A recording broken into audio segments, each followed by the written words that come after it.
Good morning students. आज हम 8वीं कक्षा में संकलित कविता दीवानों की हस्ती का सारांश और सरलार्थ पढ़ रहे हैं।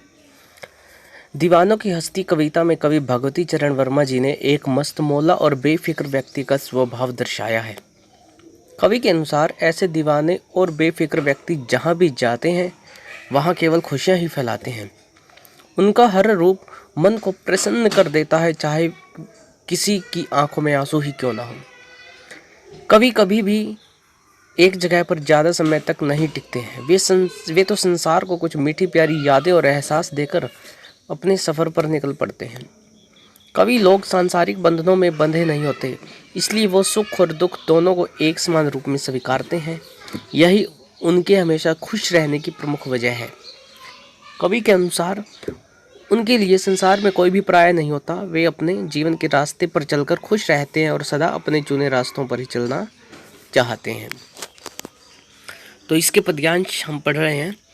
हम दीवानों की क्या हस्ती है, आज यहाँ कल वहाँ चले, मस्ती का आलम साथ चला, हम धूल उड़ाते जहाँ चले। तो प्रस्तुत पंक्तियाँ हमारी हिंदी की पाठ्य पुस्तक वसंत भाग 3 में संकलित कविता दीवानों की हस्ती से ली गई है। इसके कवि भगवती चरण वर्मा जी हैं। सरलार्थ।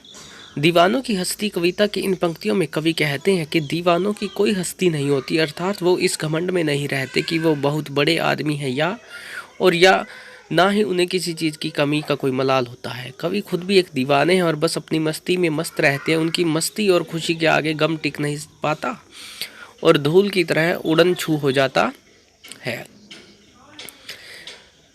आए बनकर उल्लास अभी, आंसू बनकर बह चले अभी, सब कहते ही रह गए, अरे तुम कैसे आए कहाँ चले। तो इसमें भी प्रसंग वही रहेगा। सरलार्थ में आप लिखोगे कि दीवानों की हस्ती कविता की इन पंक्तियों में कवि ने कहा है कि दीवाने मस्तमौला लोग जहाँ भी जाते हैं वहाँ का माहौल खुशियों से भर जाता है। फिर जब वो उस जगह से जाने लगते हैं तो सब काफ़ी दुखी हो जाते हैं। लोगों को उनके जाने का पता तक नहीं चलता, वो तो मन में ही अफसोस करते रह जाते हैं कि उन्हें मालूम ही नहीं हुआ कवि कब आए और कब चले गए। इस प्रकार कवि कह रहे हैं कि एक जगह टिक कर रहना उनके स्वभाव में नहीं है। उन्हें घूमते रहना पसंद है, इसलिए वो अक्सर अलग अलग जगह पर जाते आते रहते हैं। किस ओर चले यह मत पूछो, चलना है बस इसलिए चले, जग से उसका कुछ लिए चले, जग को अपना कुछ दिए चले। दीवानों की हस्ती कविता में आगे कवि कहते हैं कि मुझसे मत पूछो कि मैं कहाँ जा रहा हूँ, मुझे तो बस चलते रहना है, इसीलिए मैं चले जा रहा हूँ। मैंने इस दुनिया में कुछ ज्ञान प्राप्त किया है, अब मैं ज्ञान को बाकी लोगों के साथ बांटना चाहता हूँ, इसलिए मुझे निरंतर चलते जाना है या चलते रहना होगा। दो बात कही दो बात सुनी, कुछ हंसे और फिर कुछ रोए, छक्कर सुख दुख के घूंटों को हम एक भाव से पिए चले। भगवती चरण वर्मा जी दीवानों की हस्ती कविता की इन पंक्तियों में कह रहे हैं कि वो जहाँ भी जाते हैं लोगों से खूब घुलते मिलते हैं, उनके सुख दुख बांटते हैं। कवि के लिए सुख और दुख दोनों भावनाएं एक समान है, इसलिए वो दोनों परिस्थितियों को शांत रहकर सहन कर लेते हैं। इस तरह कवि अपने मार्ग पर चलते हुए लोगों का सुख दुख बांटते हैं और उन्हें एक समान ढंग से ग्रहण करके आगे बढ़ जाते हैं।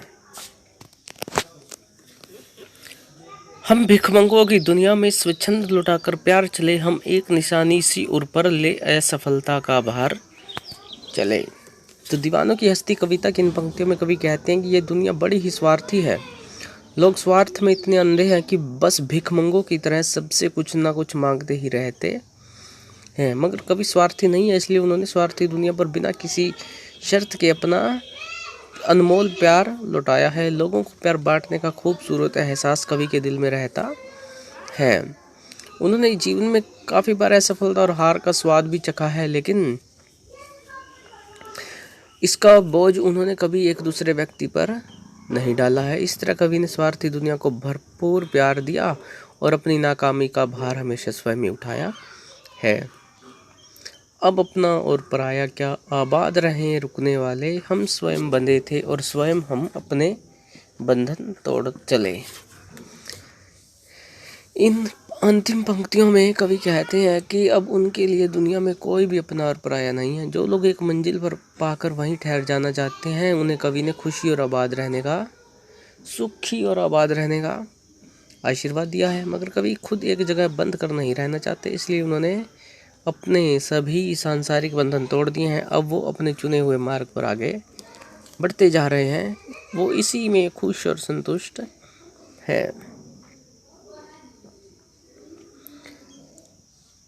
कल इस कविता के प्रश्न उत्तर होंगे अगली वीडियो और PDF में। आज आपने ये सब लिखना है।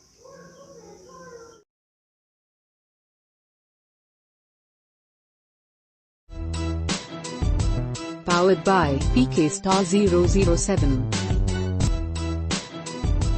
Powered by PK Star 007.